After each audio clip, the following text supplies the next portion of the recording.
world moves fast. Your workday, even faster. Pitching products, drafting reports, analyzing data. Microsoft 365 Copilot is your AI assistant for work. Built into Word, Excel, PowerPoint, and other Microsoft 365 apps you use. Helping you quickly write, analyze, create, and summarize. So you can cut through clutter and clear a path to your best work. Learn more at Microsoft.com/M365 Copilot. Sign up for my free daily newsletter, The Current, at getkim.com. Are you still afraid to fly? I'm getting better. I told you my trick. What? Yogurt. Yogurt? Yeah, yogurt. So before a flight, the morning of a flight, I eat yogurt and I feel fine. And I'm calm and I'm relaxed and I carry on and it's no big deal. Is there a gummy in that yogurt or something? Just yogurt. I read somewhere that if you get an upset stomach, eat yogurt because it has the bacteria and it helps your digestive system. And it just got in it was implanted in my brain. Eat yogurt, you can fly. So everything's fine now? It's weird. Now, when you get on the plane, do you ever worry about if you don't turn on airplane mode that the plane is going to crash? I don't think it's going to crash, but I do think if I don't turn on airplane mode, it may mess with the communications. Okay. Here's the trivia question we're going to start with. How many planes almost crashed because of passenger cell phone signals? A, 3 confirmed. B, 12 suspected. C, over 50 reported. Or D, 0. First of all, 50 plane crashes? No, reported. And then these are like they almost crashed. Okay. So you got 3 confirmed, 12 suspected, over 50 reported, or 0. 0. I'll go with 0. 0? Yeah. Really? Yeah. Are you sure? Positive. 100%. 1,000%. Okay. Are you sure? Do you want me to change my answer so that she can play the buzzer back there? I'm not saying anything. I'm just trying to help you out. I want to make sure that this is truly, truly, truly, as they say in Game Show Land, your final answer. This is my final answer, D, 0. You are correct. There's never been a documented case of a cell phone interfering with airplane navigation. So why do they do that? They want you to pay attention. To what? To the safety briefing. I'm too busy paying attention to the person across the aisle from me that took their shoes off and put them in the middle of the aisle and they're wearing pajamas while the person sitting next to them is eating a whole turkey in lingerie. I'm not paying attention to the safety directions no matter what. What airline are you traveling on? Southwest. Yeah, speaking of Southwest, I'll never forget, years ago, took Southwest Airlines, obviously many, many, many years ago. Sure. Okay. And we landed in Phoenix. And when you land in Phoenix in the summer with the big thermals, you just don't have like this smooth landing. It like goes up and down and up and down. Then you finally like land on the ground. You're like, yes, we didn't die. Okay. And the flight attendant came on and said, ladies and gentlemen, welcome to Phoenix Sky Harbor. And we apologize for that awful landing. It wasn't the captain's fault. It wasn't my fault. It was the asphalt. So clever. I just thought that was so funny. But I'll never fly Southwest again. What? Because they switched to select a seat. And the prices are all the same. What does that mean, select a seat? Because it used to be you would get in a boarding group and you'd sit wherever you wanted. The A's went on first, pick their seats. B's went on next, pick their seats. Now it's just you buy your own seat. It's just like every other airline. So I'm going to fly the nicer ones now. I remember I took my mom on Southwest once, and I think it was like she had number like 53. Wait, hold on. Before you tell this story, you didn't know how Southwest boarded airlines? No. How much is a gallon of milk? I just bought a little 12-ounce bottle of milk, because we don't drink milk, just to use inside of a recipe. So I bought some milk, and it was $1.99 for 12 ounces. That's way too much. But okay. I can't believe you didn't know how Southwest Airlines worked. I don't fly Southwest. I mean, it's been I bet you I haven't flown Southwest for 30 years. Okay, it's a long time. I mean, it's a long time. But then I was saying, so I took my mom on Southwest, and she got to the door to get on the plane, and she looks at me and she says, "Where's seat 53?" And I said, "Oh, you should ask the flight attendant." No. And on that happy note, welcome. It's the Current podcast. It's the accompaniment of the wildly successful and popular Current newsletter. That, let me tell you, if you're not getting my newsletter every day, you're missing out. You know, the other day, you know what the open rate and the click-through rate on the newsletter was the other day? 47%. Close. 43% open. Oh, it's pretty good. And the average open rate on a newsletter is like 18%. And the click-through rate was, I don't know, almost 20, which is unheard of. Click-through rate, you got to explain that to me. There Once they open it, they click something on the inside? Yes. Okay. Yes. And, you know, so typically people just like read, scan, and then delete. But our people, they actually engage with the content, which means that the content is so amazingly fabulous. Of course. Because I pick it out every single day. So if you're not already getting the Current, head over to getkim.com. Once again, that's getkim.com. Let's see. What do you have coming up? We've got a story on Nano Banana. Nano Banana? We've been making fun of Google's Nano Banana for like a month now. We were kind of ahead of the curve when it came to roasting them for the name. We figured out how they got their name. And what else you got? We have a man in China, a gamer in China, has figured out a way to, and I think he should turn this into a product, and I think he's going to make a lot of money. But it's immersive video gaming. Truly immersive. Absolutely. Okay. But we also need to tell people to remind them to like, comment, share. YouTube.com/Kim Commando. That's where this podcast lives. That's where parts of the radio show, when we upload videos. If you're a fan, if you enjoy watching this, just hit the subscribe button. First of all, it's not hard. It's one click. Second of all, it helps the algorithm, makes people think we're more important than we really are, so we can keep doing this. And we want to gain subscribers. The more subscribers we get, the more marketable this is. We keep going. We make a little cash on the side, but we'll thank you for it. So Forever, please comment, like, subscribe. And ever. And ever. All right, here are some things that are happening in the tech space you need to know about. So it used to be that if you wanted to be a scammer and a cyber criminal, you need to have a certain skill set. Okay. Like you needed to know about networking and protocols, how to really get into a company's infrastructure to steal from them. But all that has changed because of SaaS. SaaS? SaaS. Okay. You know what that is? It's like, child, I don't want to talk to you about that. That kind of SaaS? No, software as a service. Oh. SaaS. And so now you can go into marketplaces, not just on the dark web, but on the internet, and you can say, I would like to be a scammer, and I need to have like a really good AI scam. And so like, for example, you could get a whole phishing kit, and they would give you names and email addresses, and help you do the template. And then you could send it out to like 500,000 people, and the cost is like $30 a month. Who's they? Who's selling these programs? Cyber criminals. Okay. Okay. But if let's say you wanted to go, I just don't want a phishing scam. I want a deep faked scam where I use, say, I don't know, Kevin Spacey or Charlize Theron or whoever it may be. And that's going to cost you probably $60 a month. $60 a month? Mm-hmm. So obviously this isn't happening in America, because those are not American prices. Correct. But people in America can buy them. Right. But I'm saying whoever is developing this and selling it is probably living in some third world nation where $60 a month is a huge chunk of change. Yeah, but then you have all these people trying to buy it, and then they upsell them along the way. Like, oh, do you need an 800 number for your people it's to call? It's a legitimate business. Do you need help with the website? We Sure. can build that too. Tech support. Mm-hmm. One of the best kept secrets to looking and feeling amazing? Collagen. You see, as we get older, our body slows down collagen production, leading to wrinkles, thinning hair, achy joints, and brittle nails. But you can fight back naturally. With high-quality collagen from Native Path, you're giving your body the essential building blocks to support smoother skin, stronger nails, shinier hair, and even healthier joints. Some studies suggest collagen supplements may also support bone health. It's not about turning back time. It's about feeling your best at any age. If you want to glow from the inside out, add Native Path collagen to your routine. Your future self will thank you. Now, Kim Commando listeners get 45% off with free shipping and a free gift bundle. Go to getnativepath.com/Kim. That's getnativepath.com/Kim. Don't miss out on this deal.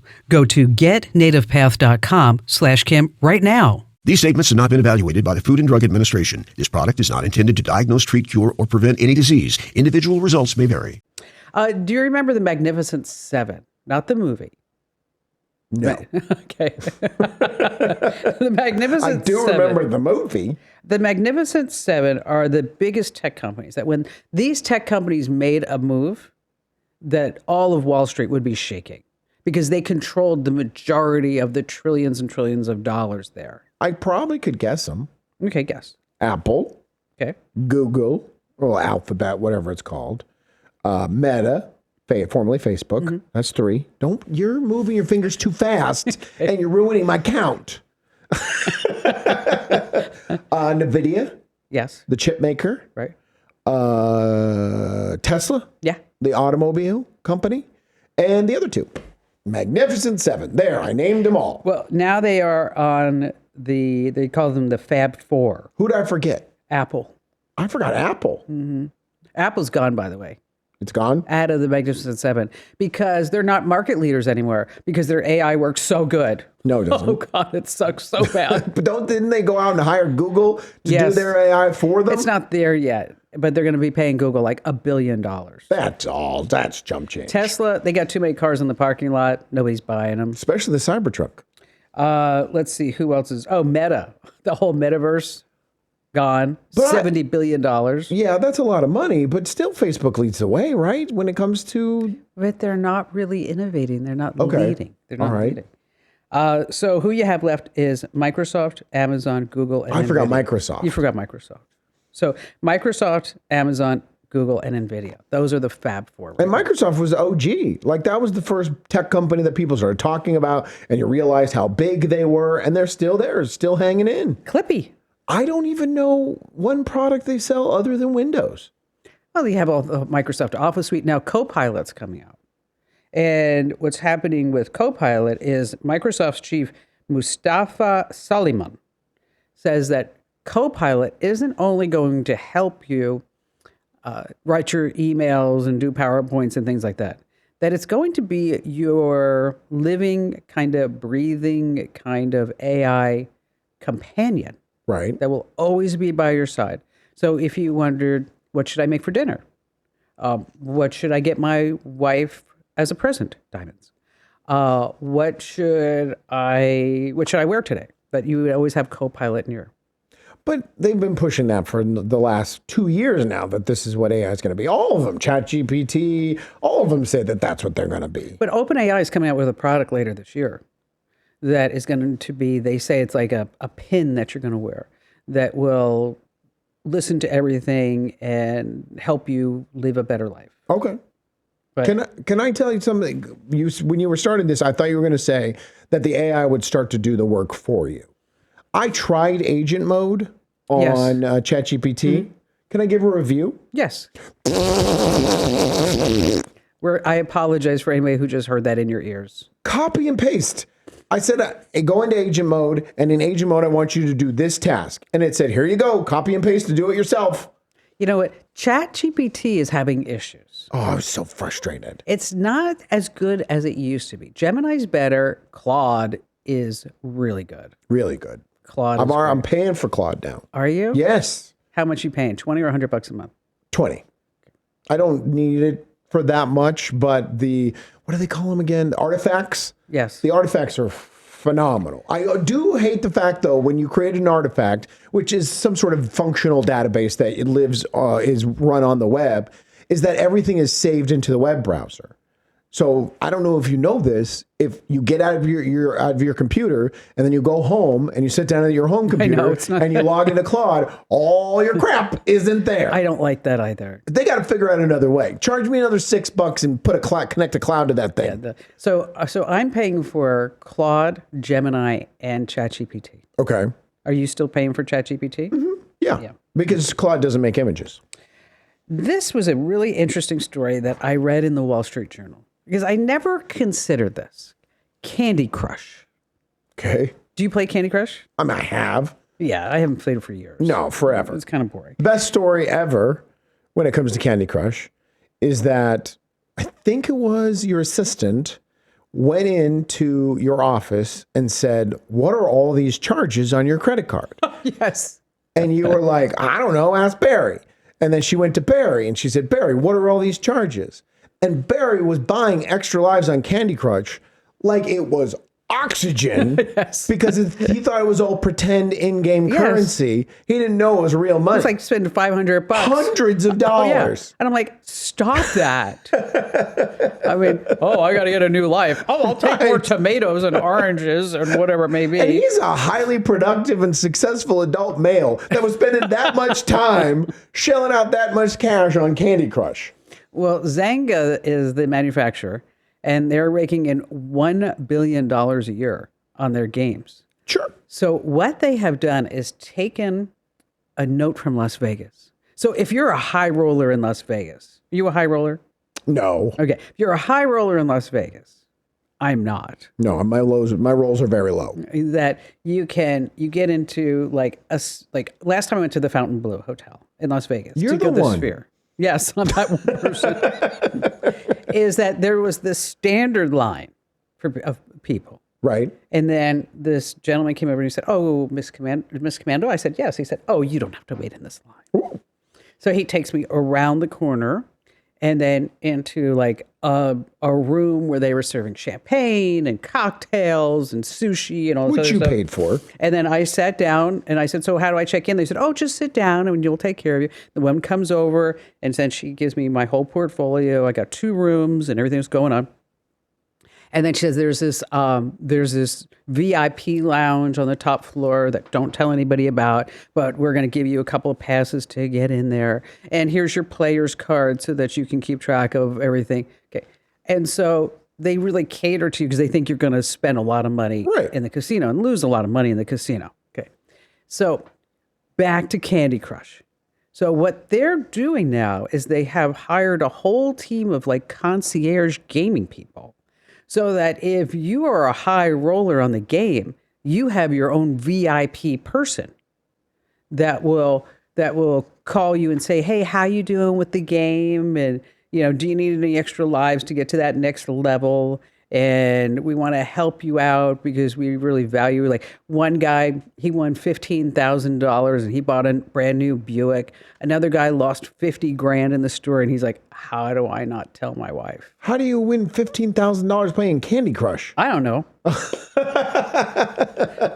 Just said he won. Or probably maybe one of the other games, or maybe they have a betting game or something like that. Sure. But because they were mentioning Candy Crush, but it may have been another game. So you're actually assigned a person to help you through. This seems so unnecessary. I mean, you've made in-app purchases on a game before, right? Of course, yes. I have too. There's a game when we went to San Antonio for a week, and all of the kids were playing this game called Clash Royale. Oh, yeah. And they wanted, let's all get in, let's all do this. And so I downloaded it, and they taught me how to play and all that stuff. And now I'm playing it the next morning because I wake up at 3 o'clock in the morning. I got nothing to do. So I'm playing it again. And it was like, hey, you can boost your character here for $1.99. I'm like, it's $1.99. That's fine. And I bought it. Like an hour later, hey, boost your character again. Now it's $12.99. But I've done it as well. It's more of an impulse thing than a sales pitch. But a lot of people who are playing these games are lonely. Okay. So if you have somebody who's chatting at you and calling you and say, "Hey, great job on that last game. I wonder if you can get to the next level and we'll be so proud of you." I mean, they would probably do that because it makes them feel special. But that means these people have to be spending a lot of money to get the return on what you're paying these employees. Well, that's what the Wall Street Journal was saying. I mean, one guy lost $15,000. Another person, one guy won $15,000. Another guy lost $50,000. $50,000 playing phone video games. Yes, I know. That's crazy. Hey, why did the Dalai Lama go to Las Vegas? I was so hoping you were going to ask this question connected to this news story. Because he loves Tibet. Oh, yes. Can I give a review of that joke? Starting off strong. Always. Can you not do that? That is disgusting. Sure, no problem. I mean, have some class. Oh, I don't have any class. Remember, I'm a low roller. That's true. We don't have class. Yeah, you're sitting there on Fairmont Street. So on the podcast and the radio show for weeks now, we have been making fun of Nano Banana. which is Google's AI whiz-bang generation tool, image generation tool. Let me get the technical name here. Hold on 1 second. The technical name for that Nano Banana is called Gemini 3 Pro Image Flash. Okay. Not as catchy. Not as catchy. Kind of boring. And the story of how it got named kind of goes like this. It was the night before they were releasing this. Hold on 1 second. At that time, it was Gemini 2.5 Flash Image Creator. It just rolls off the top of your tongue. It really does. And they were about to release it to the public for publics to test it and see how it worked. It's an image creator through Gemini's AI chatbot. You basically put in a prompt that says anything, make Kim Commando look like she's wearing a duck costume, and it'll pop out the image. Sure. And so there was a project manager at Google working with Gemini. Sorry. And her name was Nina Rising Honey. And she was in charge of taking the placeholder name or putting a placeholder name on the product so when they release it, people would know what they're using. So it wouldn't be Gemini 3.2 Correct. Flash image generator. It wouldn't have this technical name that no one really connects to. And she's racking her brain trying to figure out what she should name it. And then she recalled that she had 2 nicknames growing up. Okay. One was Nano. Okay. And the other was Nina Bananas. And she took those 2 nicknames, mushed them together, slapped it on this product, and they released it to the public. And surprisingly, people loved it. Nano We hate Banana. it. No, it's like It's so dumb. Nano Banana. And as people are using it, the technical people at Gemini were like, hey, this is a fun name. And they just kind of grew with it. So they changed the color of the buttons. They put banana emojis everywhere. But I think it and they makes just sense. owned it. It makes sense. What makes sense? Well, because read that thing again. Gemini 3, what was it Hold that on they wanted to 1 do? second. The official name right now is Gemini 3 Flash Pro Image. Okay. That's a little intimidating. Okay. Like I can't use that? Yes. Like I need to really be a genuine geek of the week in order to use that. Mm-hmm. Versus Nano Banana. Anybody can do that. But Nano Banana also, when I was thinking about opening a business, this is years ago, and I went to your husband for some advice, and he said the first thing you need to do is put what you do in your name, right? Yeah, like Sexton Pest Patrol. Right. Kim Commando, America's digital goddess. Right. If your name was just Kim Commando, people would have no idea what you do. Well, they would because I'm so insanely popular. Okay, hold on. Let's reel her back in for a second. No, I understand what he's saying. But you know what? That used to be the case. Okay. But it's not that way anymore. Because if you look at Otter.ai, I mean, what does Otter do? Have anything to do? I don't know. So I don't think it necessarily has to be that way anymore. Okay. Do you know how Google got its name? Well, I know that they were going to call it Backrub for a while, and then that turned into Craigslist. Yes, and then it has to do with the number. Google was a series of numbers. Correct, and they wanted to connect the world that many times with their search engine, and that's how they came up with Google. What about Apple? Do you know how Apple got named? Newton. Newton? Yes. No. What? Tim Cook was a fruitarian. Not Tim Cook. Steve Jobs was a fruitarian. And he made a list of all the fruits that he consumed. Oh, I remember this, yeah. And Apple, obviously the first one on the list because it starts with an A, and he said, that's it. The company's named Apple. I was thinking of the logo. The first logo they had was Sir Isaac Newton with an apple, falling off a tree. Oh, okay. And then everybody looked at that and went, oh. But I guess the same thing can be said for Apple computers compared to Nano Banana, is that Apple has nothing to do with computers, but it is called Apple Computers. When they launched Apple, before it just became the brand Apple. You know what the I stands for? In internet? Yes. Yeah. Internet. So you get iPod, internet, iPhone. Right. And for your pirates, the eye patch. Even with this nice... Even with this nice, loving, human connection story, I'm still going to make fun of the name.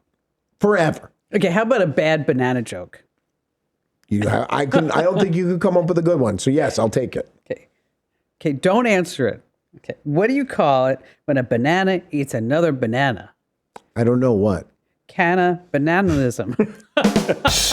Turns out you couldn't answer it either. You want to take 2 on that one? Hold on. Camp Commando joke, take 2. God, you're such a jerk face. All right. Let's move on. In the current newsletter, I did a whole report about the stuff that you have laying around and how much it's worth. Old tech. Like Apple killed the iPod in 2022. Okay. Which I would have guessed way sooner, to be honest with you. Yeah, I know. The first gen iPod Classic. The original. The original one. How much do you think that sells for? I mean, you're bringing it up, so it's got to be high. I'm going to say $4,000. Well, $1,000 if it's used. $29,000 if you had it in a box. You know, I had one around here in a box and it vanished. Why? I think somebody stole it. No, not why did it vanish? Why would you have one in a box? Because I was going to put around? one on the shelf when we were building out the whole studios. Okay. And then I remember tossing it into a storage closet, and I went looking for it years ago, and it's gone. Did you buy it for the collector side of it? No, I bought too many. Oh, and so I okay. just had it still sealed in a box. Let's see, a first generation iPhone that is used, scratched from 2007. I bet you there's a lot of those still hanging around, especially if it's used or scratch. I'm gonna say $1,500 then. $500. Okay. Okay.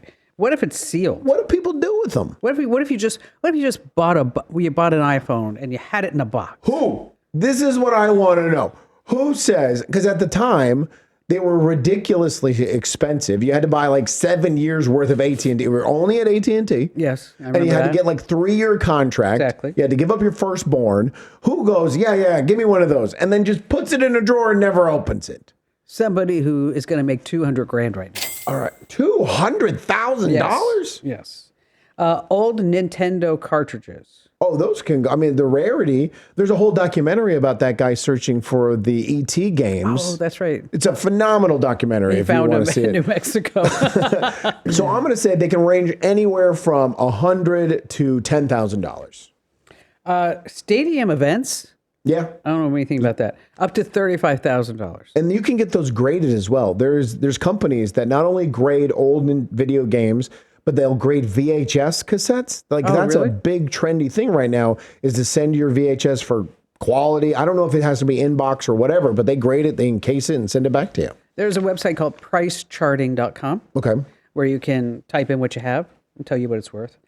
Just a couple more things. Is it only tech on the price charting? Yes, Okay. mostly tech stuff. A Sony Walkman. Oh, that's a throwback. I wouldn't say very much. I'm going to say 500. $100 to $1,300. Okay. The original Game Boy. That video game collectors are weird. 3,000? Up to $3,000. Yeah. Okay. A Tamagotchi. Especially if someone's had one for years and then it breaks. I bet you they'd be willing to pay up to $500 for one. Let me say $300. Okay. Finally, vintage Polaroid cameras. Gosh, I threw one of those away. But they still make those. Yes, But a vintage these one. are the old ones. Oh, say $1,000. $300. Okay. Yeah, I can't believe I don't that. have any of these things. Me neither. I throw away, except for hard drives, I throw away everything. What do you do with the hard drives? Just put them in a box in the garage. Why don't you just like smash them? So Don't trust it. no. No, especially like when my dad passed away, he had so many hard drives in his house. And like when I was cleaning out his house, I was cursing I was yelling at him Oh gosh. from beyond. I was so mad I was going to have to hold on to these hard drives forever because all of his personal information was in there. And I guess, you can't ruin your credit after you've passed, but I still didn't want it out there. So I just have them sit in a box. Okay. You ever gonna like put them in a USB cartridge drive? And No, I'm see what's waiting in? for the service where you put them in a capsule and it shoots them into outer space. That would be it. That's coming in a couple of years. All right. Final story. Chinese gamer put up a video on Twitter, or X, formerly Yes. known as Twitter. Yes. I apologize, Elon. And it's of a video game setup that he's created, which I could not even begin to tell you how technically he got this to work. Well, I have to tell you, I saw the video. Okay. Okay. And I was like, what is this? It's cool, though. Okay, well, you have to explain, and then we'll show the video. Explain what is happening before we show the video. When he is playing a video game, his character inside the game, any single time that he gets shot, he set up a mechanism to where he gets shot with rubber bullets. And he's wearing a helmet. And it's so cool. Oh, but you see him like get shot, and you're like, oh, and you see him like his body like. He may be a little bit dramatic for the presentation of this, but I think he's got a legitimate product here. I think there are tons of gamers that would love if they were playing Fortnite or Call of Duty or anything like that. I mean, there's tension already. I know you're not a gamer, but we were like, the kids all love Fortnite, all 5 of them. And so Lisa loves to watch Fortnite. So she'll just say, well, I'm standing there cooking dinner. And she's like, hey, fire up Fortnite. I want to see you play. And so everybody's gathered around and it's down 1v1 and you're trying. There is actual tension there. Imagine if that tension was then added to, if I get shot, I'm going to get hit in the head with a rubber bullet. Okay. It's pretty cool. Well, you're right. There's probably a certain number of people who would find that very exciting. Right. Imagine if you play Wordle still, right? Yeah, not really. Okay, but imagine you're sitting playing Wordle. Every time you guessed an incorrect letter, something slapped you in the back of the head. That would add to your gaming experience. Okay, but I would not like that because I'd get mad. What are you doing? We have the video? Yes, here, watch it. I'm telling you that you just can't console this guy. You've seen the movie Ready Player One? That was a good liner right Console. there. Oh. It's not console. It's a video game console. Sometimes I'm so blonde. I just want to say, we talked about this a couple weeks ago, the movie Player One, Ready Player One. Yes. We're moving towards that. This is a step towards it. It's really cool. I want one. All right. So if the gentleman who made that in China wants a beta tester, we have one right here. Yeah, you got to be able to hook it up to my Xbox. Yes. Then he'll just get shot with rubber bullets. Be done. Breaking windows behind me. The kids will be like, hey, what's Dad doing? He's in a hospital. He finished 9th place on Fortnite. Hey, thanks for being here. We appreciate it. Just a reminder, if you haven't already, make sure that you like, comment, share, follow, all that great stuff. And do sign up for the free newsletter. And if you don't like it, you can always unsubscribe. But I have a 5 out of 5 star rating over Trustpilot with, I don't know, almost 1,000 reviews. So you're just going to love it. Head over to getkim.com. Once again, that's getkim.com. And if you like podcasts, make sure that you also get the Kim Commando Show podcast wherever you get your podcasts. Just search for Commando with a K, of course.